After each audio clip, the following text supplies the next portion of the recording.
On ne se le cachera pas, à chaque année, il sort une tonne de nouveaux jeux. Certains qui sont bons, certains qui sont mauvais, et d'autres qui nous surprennent. L'école du jeu, en partenariat avec la boutique L'Imaginaire, au-delà de vos attentes.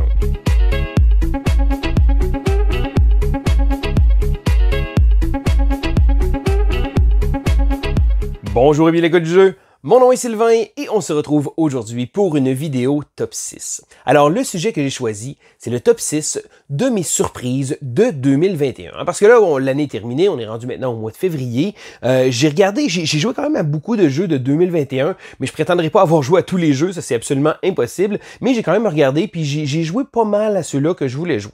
Donc là, c'est le temps de commencer à sortir des petites listes comme ça. Et la première liste que je voulais vous sortir, les jeux que je voulais vous parler, c'est des jeux qui m'ont surpris.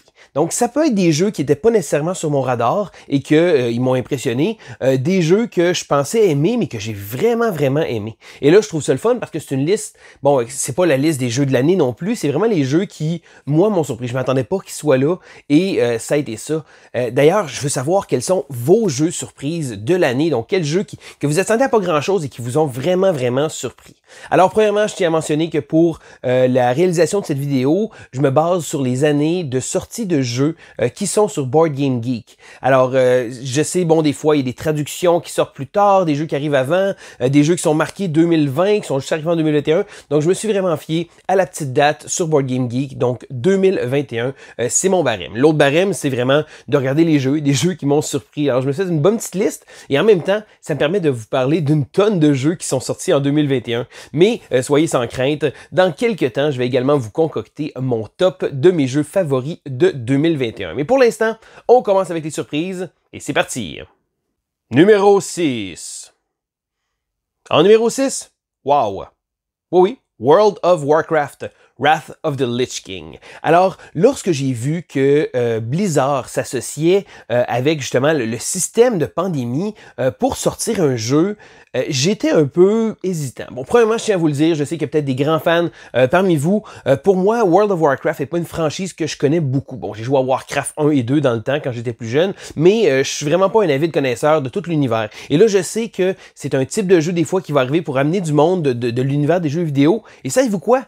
Parfait, c'est excellent parce que le plus de monde qui peuvent découvrir le hobby, c'est le mieux. Mais quand j'ai vu arriver la version de World of Warcraft à patcher sur Pandémie, parce qu'essentiellement, on se le cachera pas, c'est un système de Pandémie, c'est écrit sur la boîte, c'est un jeu qui reprend essentiellement le même ADN que Pandémie, mais il lui fait une petite twist. Bon, vous savez, il y a une tonne de Pandémie différents et je dois vous avouer que Pandémie n'est pas nécessairement un de mes favoris. J'y ai joué beaucoup dans le temps, mais c'est pas un système de jeu que j'aime tant que ça. C'est intéressant, c'est bien, je dis pas que c'est un mauvais jeu, mais pour ma part, je me suis tanné. Lorsque j'ai vu justement celui-là, je dis bon, ok, oh tiens, l'élément fantasy me tentait. Fait que c'est même pas vraiment la propriété intellectuelle, mais je disais, je pense qu'ils ont fait assez de modifications pour pouvoir rendre peut-être Pandémique plus intéressant pour moi. Et savez-vous quoi? C'est ma version de Pandémie favorite. Bon, ok, on va être franc, j'en ai pas joué énormément, mais je trouve que ça modifie assez le jeu, ça le rend intéressant. Le petit côté fantastique, le fait qu'on doit se promener, on doit vaincre des monstres. Bon oui, il y a l'aspect des petites miniatures qui sont là. Pour ma part, c'est pas un must, mais j'avoue que ça donne un beau look sur la table. J'ai trouvé que le système de dés, du succès sur les dés, était quand même bien fait. Ça rajoute une petite dose de randomness, un peu de hasard. Et pour ma part, j'ai pas de problème avec ça. Donc j'ai trouvé que la cohésion du système était tellement bien placée. Et pour ma part, c'est le seul Pandémie qui va rester dans ma collection. World of Warcraft, Wrath of the Lich King, un jeu qui m'a vraiment surpris. Numéro 5. En 5e place, c'est le jeu Transformers, The Deck Building Game. Alors, Renegade Games a décidé de sortir une tonne de deck builder dans plusieurs univers. Donc, et là, lorsque j'ai vu le jeu de Transformers, immédiatement, le petit garçon des années 80 en moi a vraiment flashé là-dessus. Transformers, hein? Une franchise que j'ai écouté beaucoup quand j'étais jeune. Il y a eu beaucoup de films, bon, les gens le connaissent pour ça, mais ça reste que ça a un petit côté dans mon cœur. Et lorsque j'ai vu que Renegade Games faisait un jeu avec Transformers, j'ai tout de suite été très intrigué. Ce qui est intéressant avec Transformers, c'est que le jeu nous offre une tonne de modes de jeu. Et là, on peut jouer en solo, on peut jouer en multiplayer compétitif, on peut jouer en multiplayer coopératif. Donc c'est vraiment bizarre un peu parce qu'ils n'ont pas choisi un type de jeu. Je serais curieux de savoir c'est quoi la vraie version, là, tu sais. Mais il reste que le jeu est possible de jouer avec toutes ces configurations-là. Ce qui est intéressant, ce qui l'a démarqué, c'est le système de deck building qui est fait avec une grille. Donc la matrice, il va y avoir des cartes qui vont être face cachée et avec notre transformeur sur un standy, on va se déplacer de case en case. On va révéler des choses et là, on va pouvoir activer différentes choses. En mode coopératif, on va pouvoir aider les autres. En mode compétitif, on va pouvoir forcer les autres à se faire aider, bon, de manière à avoir des récompenses, des choses comme ça. Je dirais que j'ai pas énormément joué au jeu. Ma première impression, j'étais sûr. J'avais joué en solo et je trouve que le jeu est vraiment plus intéressant à plusieurs parce que bon, on peut faire justement l'assistance. J'ai joué compétitif, j'ai joué en coopératif également. Je sais même pas lequel que je préfère en tant que tel. J'ai comme encore mon idée à me faire autour du jeu. Mais il reste que d'avoir Transformer en mode de deck builder, c'était assez pour être une belle surprise pour moi. Donc un jeu que j'ai hâte de continuer à jouer. Et on se le cachera pas, hein, c'est le petit côté nostalgie en moi qui fait en sorte que ce choix-là est là. Mais que voulez-vous? C'est mes surprises. Numéro 4. En quatrième place, c'est le jeu Cubitos. Alors Cubitos, c'est un jeu qui a été fait par AEG Games, qui est une compagnie qui produit habituellement des jeux assez intéressants. Donc Cubitos, avec son petit look de cube, hein, on se le cachera pas, donc le artwork, le design graphique est vraiment superbe, mais encore une fois, il plaira pas à tout le monde. À la base, qu'est-ce que c'est Cubitos? C'est un jeu de une course avec des éléments de pousse ta chance. Et là, on va avoir certains dés qu'on va pouvoir recruter. Ce qui est intéressant avec le jeu, c'est que chaque partie va être différente parce qu'il y a tellement de cartes qui vont pouvoir servir. Donc, en début de partie, on choisit une des cartes vertes. Et voilà, ça va être l'habilité des cartes vertes. Je ne sais pas, il y en a combien. Ça va être l'habilité des dés verts. Donc, et là, ça permet de faire en sorte que toutes les parties vont être différentes. Mais ce qui est vraiment génial, c'est qu'on serait porté à croire que c'est un dice pool building. Donc, un jeu où on va acheter des dés, parce qu'essentiellement, on va acheter des dés, et on va les prendre, mais on n'a pas de sac. On va avoir une zone, et là, on va pouvoir choisir les dés qu'on va lancer. On va pouvoir brasser les dés, et là, on a un petit élément de pousse ta chance. On peut brasser jusqu'à temps qu'on ait certains résultats, ou qu'on soit d'accord avec ça, ou qu'on ait busté. Et là, on va pouvoir avancer, et là, chaque dé va nous donner des petites twists différentes. Ce qui est vraiment génial avec ce jeu-là, c'est que j'ai joué la plupart de mes parties avec le pire compte de joueurs possible. C'est probablement 2 joueurs parce qu'il n'y a pas beaucoup de tension sur une course et j'ai quand même trouvé le moyen de vraiment apprécier le petit côté engine building. On va construire les dés. On va en fait construire les dés. On va acheter des dés de manière à avoir une pool de dés intéressante, de pouvoir réussir à faire des combos, essayer d'avancer vite, etc. Et je trouve que le jeu, même quand que tu bosses en tant que tel, donc quand tu fais des relances de trop, tu peux monter sur une piste secondaire qui va donner également des bonus. Donc, c'est pas tout perdu. Donc, le petit côté pousse ta chance, t'es pas trop déçu si jamais tu réussis pas parce que, bon, t'as quand même un prix de consolation. Donc, Cubitos, un petit jeu qui gagne à être découvert. Je sais que le jeu, je pense pas qu'il ait encore été traduit en français. Je sais pas si ça s'en vient. J'ai cru entendre, je sais qu'il y a des gens qui ont fait des traductions. Ultimement, c'est juste les cartes avec les qui donnent les pouvoirs de chacun des dés. Mais sinon, Cubitos, une vraie belle petite surprise et un jeu que je vous invite à aller découvrir. Numéro 3. En troisième place, c'est le jeu Bullet Heart. Oui, le cœur fait partie du jeu. Oui, il y a vraiment un emoji dans le nom du jeu. Ça rend ça bizarre un peu à chercher sur Board Game Geek. Bullet Heart, c'est quoi? Eh bien, c'est un jeu de la compagnie Level 99 Games qui est reconnu pour faire des jeux hautement thématiques. Donc, Level 99, c'est des univers manga, c'est vraiment des choses vraiment over the top. Faut aimer ce genre de design artistique-là. Mais encore une fois, si jamais vous aimez pas ça, détournez-vous pas nécessairement de Bullet Heart parce que ce jeu-là est vraiment incroyable. Donc, à la base, qu'est-ce que c'est? C'est ce qu'on appelle un shoot 'em up puzzle. Donc, vous savez, les jeux là, où on bouge très vite, on essaie de lancer des balles, on essaie de se déplacer. Donc, ça reprend l'élément de tout ça avec un côté un peu puzzle, un peu à la Candy Crush. Donc, en gros, qu'est-ce qu'on va avoir lorsqu'on joue en mode compétitif, donc contre les autres joueurs, on va avoir un certain timer et là, on va devoir avoir un sac et là, on va tirer des petits cheats, donc des petits tokens qu'on va placer. Là, il y a différentes colonnes. Selon le chiffre, on va le placer dans la colonne. Et ultimement, c'est un jeu de rapidité parce qu'il va falloir réussir à faire certains patterns, donc certains agencements qu'il va avoir sur des cartes de manière à faire exploser, si on veut, nos jetons. Et là, les jetons qui vont exploser, on va les donner à l'autre joueur le prochain tour. Donc, c'est une espèce de côté presque à la Tetris, si on veut, avec les joueurs. Un petit côté rapide. On essaie de faire le temps loué, de réussir à tirer tous nos jetons, de les placer. Et là, si jamais les jetons décident de descendre trop vite, donc par exemple, qui se rendent en bas de la colonne, eh bien, on va perdre un point de vie. Donc, c'est vraiment un petit jeu très punché, mais tout récemment, j'ai découvert le mode solo. Et le mode solo est vraiment différent parce que là, contrairement à un timer, une espèce de jeu où l'adrénaline et la petite musique, elle nous stresse un peu, là, c'est vraiment un casse-tête. On va se positionner en disant, comment je peux déplacer mes balles? Ben, en fait, c'est des balles, là, les tokens. Comment je peux déplacer ces choses-là de manière à faire certains agencements? Et là, on va vraiment se casser la tête parce que là, il y a des boss et les boss, on doit réussir à leur donner, bref, à réussir à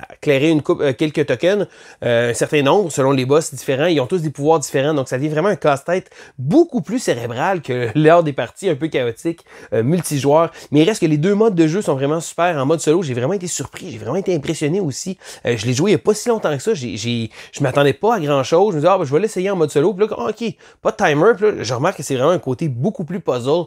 Donc, ça donne vraiment une deuxième vie au jeu, puis ça donne vraiment un cachet super. Encore une fois, si jamais vous n'êtes pas fan des trucs manga, dites-vous que c'est juste le look, c'est ça, mais le jeu est vraiment un puzzle incroyable. Bullet Heart.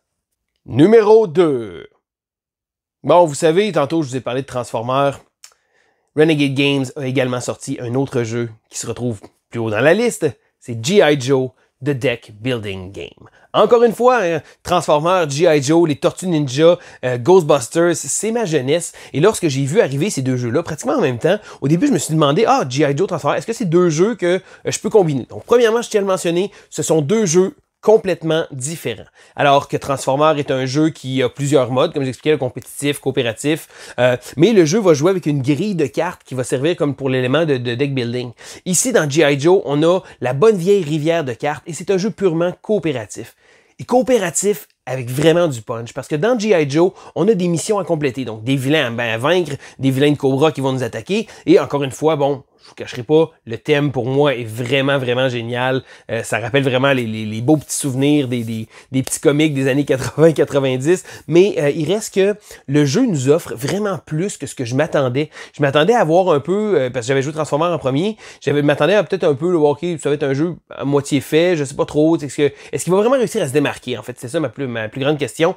Et je trouve que oui, parce que ce qui rend G.I. Joe, intéressant, c'est l'aspect de coopératif qu'on va avoir. Donc, quand on va faire des missions, parce que le jeu tourne autour de cartes qu'on va acheter dans notre deck, on va construire notre deck, et on va devoir aller faire des missions. Et là, chacun des Joe qu'on va avoir, qu'on va recruter, va avoir un certain nombre de dés qu'ils vont pouvoir lancer, d'habilités. Donc, selon les habilités, certains vont être bons dans certains, dans le stealth, par exemple, donc pour passer inaperçu. Et là, lorsqu'on va affronter certains vilains, ils vont nous donner un chiffre. Donc, il faut atteindre le nombre de succès.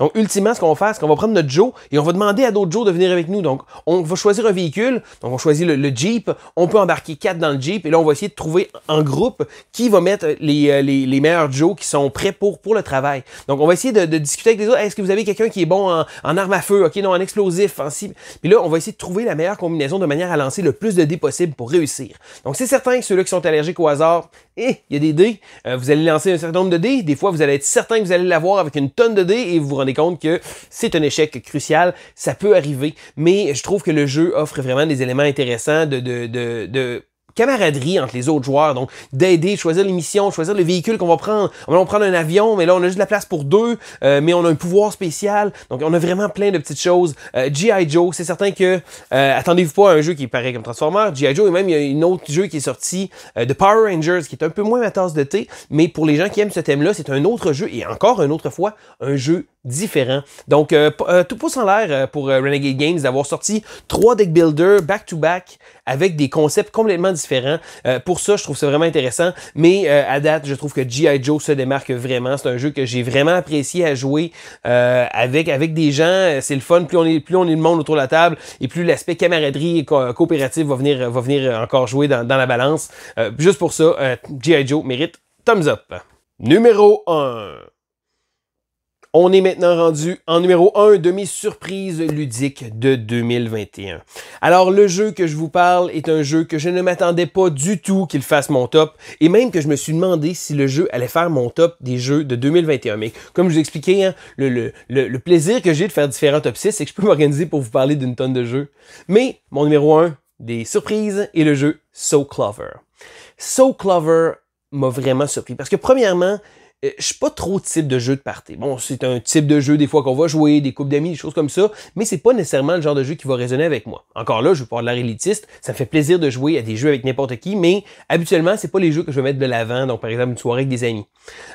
Cependant, So Clover reprend vraiment beaucoup d'éléments intéressants. Alors pour ceux qui ne le savent pas, c'est un jeu de type party qui joue de 2 à 6 joueurs, mais ultimement les joueurs peuvent venir et aller là, comme bon leur semble, et c'est un jeu d'association de mots. Et là, c'est un jeu qui prend beaucoup d'éléments de Just One, un peu de côté de Codenames un peu, mais ça réussit à le transformer avec un jeu vraiment original, parce que dans So Clover, on va avoir des petites cartes qui sont en carré, et là il va y avoir des mots de chaque côté. On va les placer sur un petit trèfle en plastique qu'on va avoir, de manière à avoir 2 mots qui vont s'aligner. Et là, dans les 2 mots, on va pouvoir avoir un crayon effaceur et écrire un mot qui les relie. Donc des fois, dans les exemples, on fait souvent simple, mais dans la vraie vie, lorsqu'on arrive avec 2 mots qui sont complètement différents, de trouver le lien est vraiment difficile. Mais le plaisir du jeu, c'est qu'après avoir fait ça, que tous les joueurs aient fait ça sur leur petit trèfle, on va enlever les cartes, on va les mélanger, chacun des joueurs va mélanger les cartes de son trèfle, on va en rajouter une, histoire d'épicer les choses, ou plusieurs, et ensuite de ça, on va les révéler avec les mots que le joueur a choisis. Là, tous les autres joueurs doivent discuter, essayer de replacer le trèfle. Il n'y a pas vraiment de points, il n'y a pas vraiment de tour de jeu. On joue pour s'amuser. Et savez-vous quoi? De tous les jeux que j'ai joués en 2021, c'est le jeu que j'ai joué le plus longtemps. Donc, on a joué des soirées de temps avec ça, des couples d'amis, des choses comme ça se joue super bien. Mais encore une fois, c'est un jeu qu'on peut montrer à pratiquement n'importe qui et un jeu amusant à part de ça. Vous savez, des fois, on a des gens qu'on veut leur faire découvrir le hobby, mais c'est assez difficile et même que des fois, des jeux très simples peuvent paraître très intimidants, mais So Clover est pas intimidant pour 2 scènes. Les joueurs peuvent regarder comment ça va. Ah ben non, j'irai pas. Ah ben je vais m'asseoir. Un joueur, je vais partir ce tour-là, tu veux-tu faire mon tour? Parfait. Ça se joue bien, ça se joue rapidement. C'est rassembleur comme jeu et ça, c'est quelque chose de fort dans le hobby, de réussir à rassembler les gens. Donc oui, c'est beau avoir plein de beaux jeux, plein de bons jeux, des gros jeux des fois, mais ça nous prend ces jeux-là qui sont accessibles pour tout le monde et qui peuvent justement rassembler les autres. Et c'est la raison pour laquelle So Clover a réussi à faire le numéro 1 de mon top de mes surprises de 2021.